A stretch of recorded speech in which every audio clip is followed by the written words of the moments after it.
Assalamualaikum warahmatullahi wabarakatuh.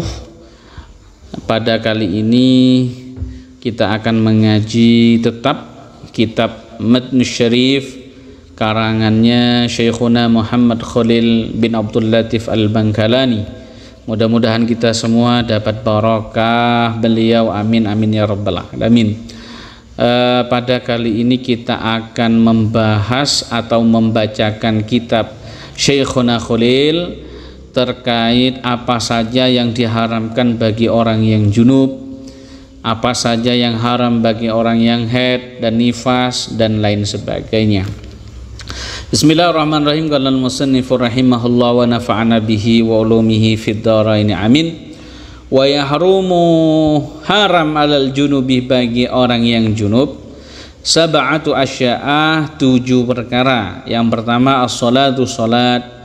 Yang kedua tawaf, wa khutbatul jum'ah dan khutbah jum'ah, wa mashul mushafi, memegang mushaf, wa hamluhu dan membawa mushaf Al-Quran, wal lubthu dan menetap fil masjid di masjid, wa qiraatil Quran dan membaca Quran, bi qasdil Qur'ani dengan bermaksud membaca Al-Quran.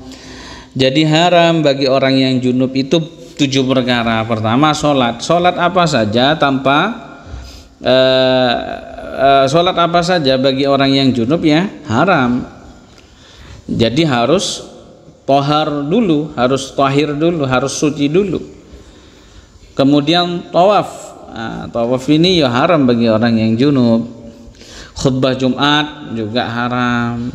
Memegang dan membawa Al-Quran juga haram. Bahkan duduk diam di dalam masjid haram. Bukan itu saja, membaca Quran itu haram biqasdil Quran kalau memang bermaksud untuk baca Quran. Berbeda dengan maksud atau tujuan wirid.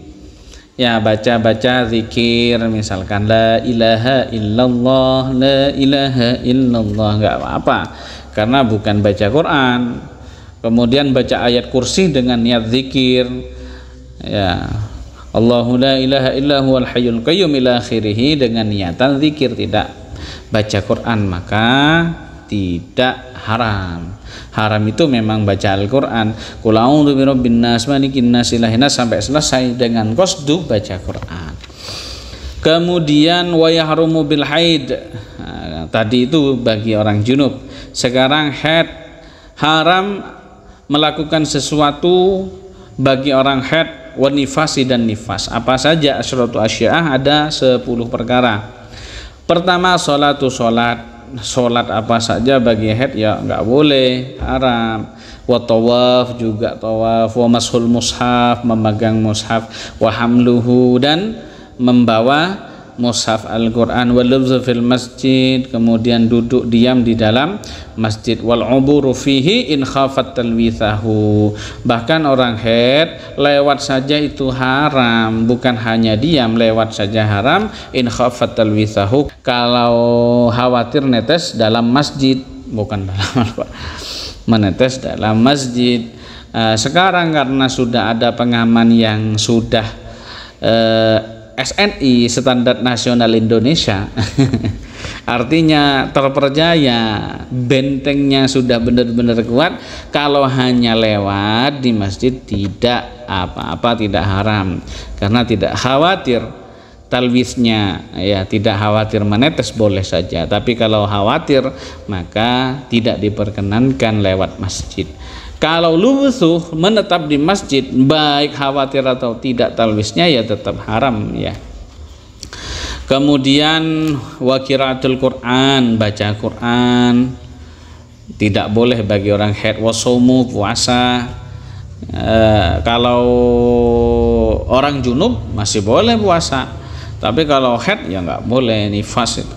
Wa talaku, orang yang tolak, jadi jangan menolak istri dalam keadaan haid.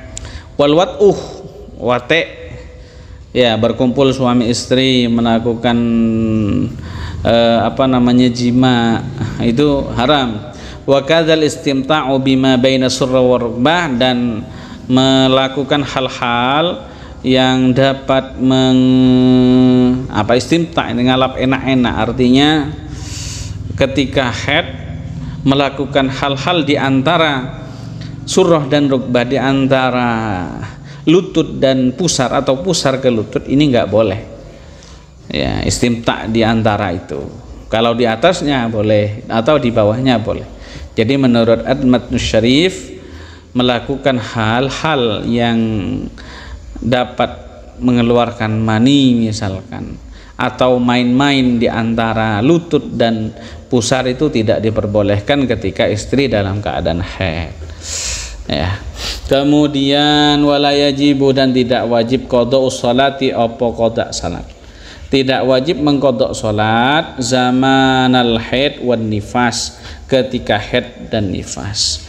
Jadi sholat-sholat yang ditinggalkan disebabkan haid dan nifas tidak wajib diqadha. Bi khilafis shaum, berbeda dengan puasa. Kenapa? Kalau puasa fayajibu qadha'uhu, maka wajib mengqadha puasa bagi orang yang haid dan nifas.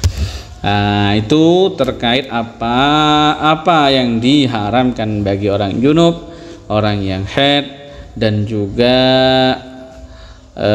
hal yang tidak diwajibkan qadha bagi orang yang haid dan nifas.